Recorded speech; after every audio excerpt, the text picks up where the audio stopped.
guys, it's Jazzy, and today I'm here with WWE superstars Seth Rollins and Becky Lynch. How are you guys doing today? Oh, we're doing great. Oh, doing great, man. I'm hyped. Look at this. Got your own thing here. This is awesome. Exactly. Well, thank you for the compliment on that, and it's great to hear that you guys are doing great. So being in the WWE and being parents can have its obstacles and be pretty demanding. So what are the ways that you two are able to support each other and navigate through the intense demands of the WWE in order to balance your career and family life? Oh, wow. Well, Mama, that's on you. Gosh. Well, always support each other. Be a united front. In fact, there was an incident last night where we were not a united front, and that backfired on Mama.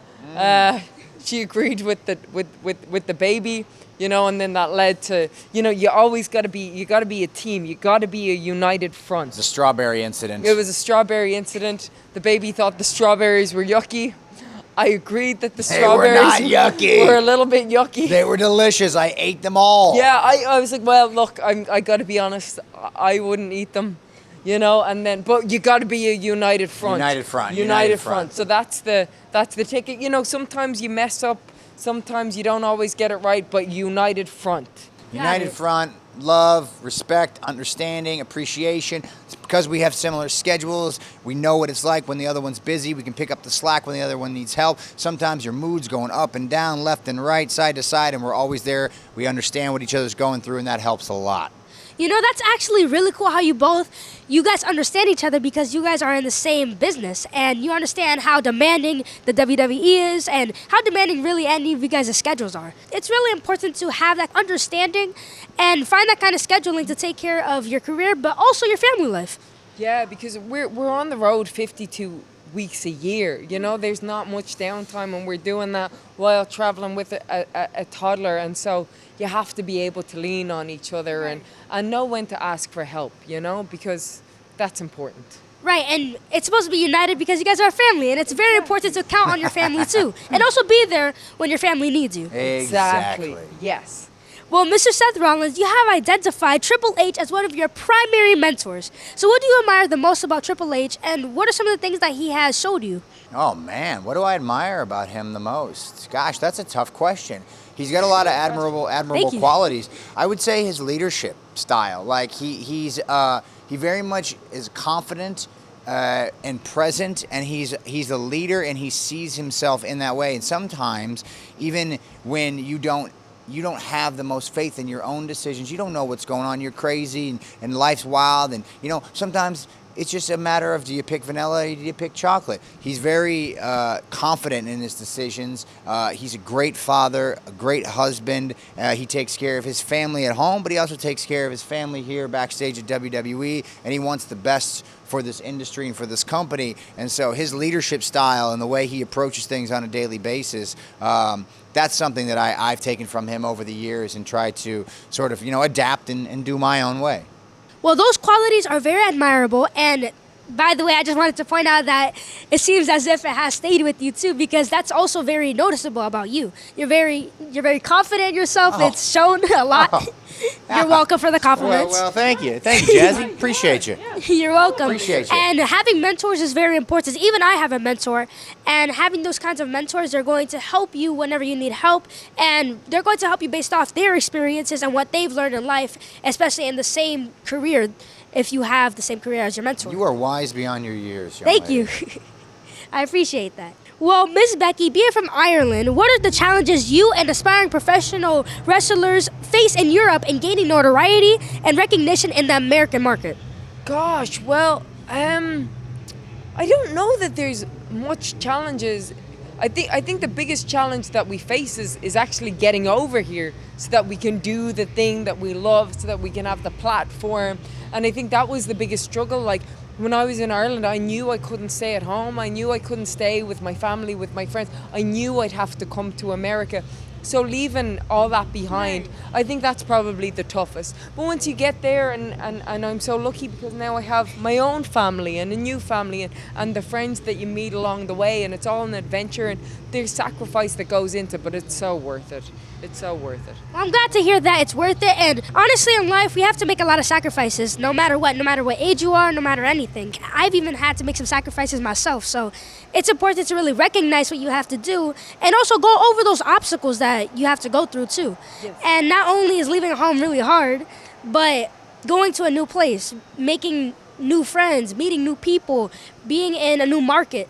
So I find that very difficult, but I'm glad that a lot of European professional wrestlers have been able to go over that, especially you. So congrats. I find that, when you go out there and you've got this excitement and you have Right. this dream, like people are willing and ready to help you, Right.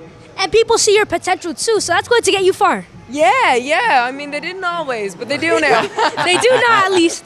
Well, Mr. Seth Rollins, you are a big Chicago Bears fan. Oh, yeah. And there's no secret about that. So how did you become a Bears fan? And Miss Becky, tell me the truth here, did he convince you to also become a Chicago Bears fan?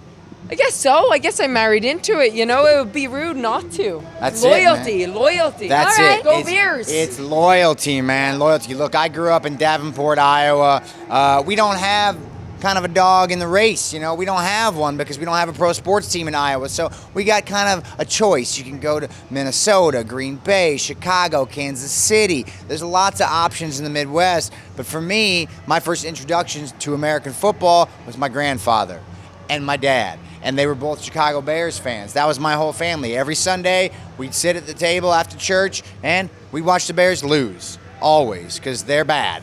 And they've been bad for a long time. But it don't matter. It's loyalty, man. You stick Right. with the people that you care about. So family, again, we go back to the beginning of this conversation. You got to have their back. I've always had my team's back. The Bears are like family to me.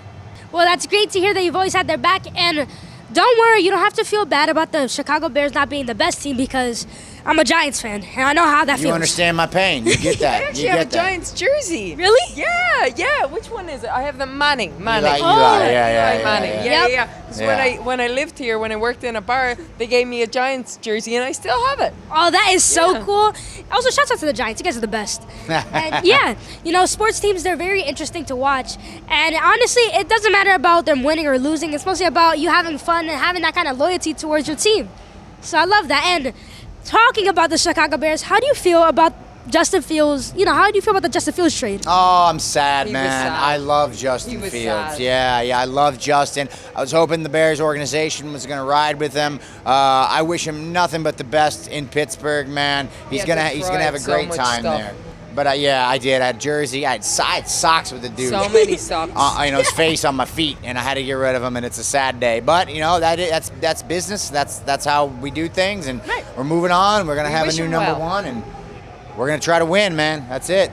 Right. Well, all the best to all the Chicago Bears fans out there. And shouts out to Justin Fields. You never know. Maybe he'll come back to Chicago Bears afterwards. Wouldn't that be a story, baby? Wouldn't that be you a never story? know. I'm just saying, you never know what could happen in the future. You never know. Go football. Go football. Exactly. Well, Miss Becky, you have set precedents as a female athlete multiple times, including being the longest reigning women's Raw champion in history and participating in the first women's main event in WrestleMania. So why is representing the ladies at such a high level very important to you? Oh, it's so important because when I grew up, I didn't have that. We were told that women could never be the main event of WrestleMania, and I couldn't accept that. I couldn't accept that, and I just didn't understand why we couldn't be booked or tell stories in the way that the guys do. And so, it's important to show that when given the opportunities, we can knock it out of the park, and we do knock it out of the park time and time again. And so I've continued to fight for that, because look, I have a daughter, and I want her to know that whatever she wants, she can achieve, and her gender shouldn't come into play. Like, she can be respected for her work and her mind, and not be relegated to a side act, which is sadly where it was before, And I find that very unfair that a lot of people do that, especially when it comes to athletic sport, like any kind of sports. I feel like it's very important for women to at least be able to set those kinds of precedents and really show young girls out there who admire them that whatever you put your mind to, you're going to be able to do as long as you put hard work and dedication into it. And gender shouldn't have to stop you from achieving your dreams. If anything, it's about you just putting the work in. And if you're not putting the work in, then okay, I get it why you might not be able to achieve whatever goal you have. That's everybody, right? you know? That's for everyone. Yeah. I feel like gender should not have to determine what role you play. Yes, it's too late in the world, Right. man. We're in 2024. It's too late in the world for there not to be equality, you know? Right, exactly. And we're setting that standard now for young girls in the future. Look at you. Yeah. Thank you. Well, can you both please share some words of motivation to everyone watching my show? Oh, for me, it's always believe in yourself.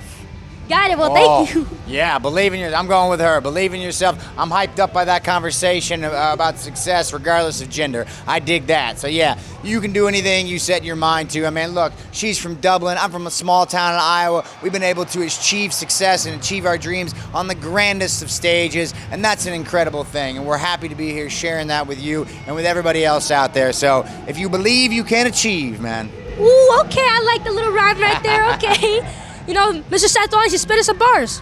Well, guys, I'm here with Mr. Seth Rollins and Miss Becky Lynch, and we're having a great time. And until next time, jazzing out.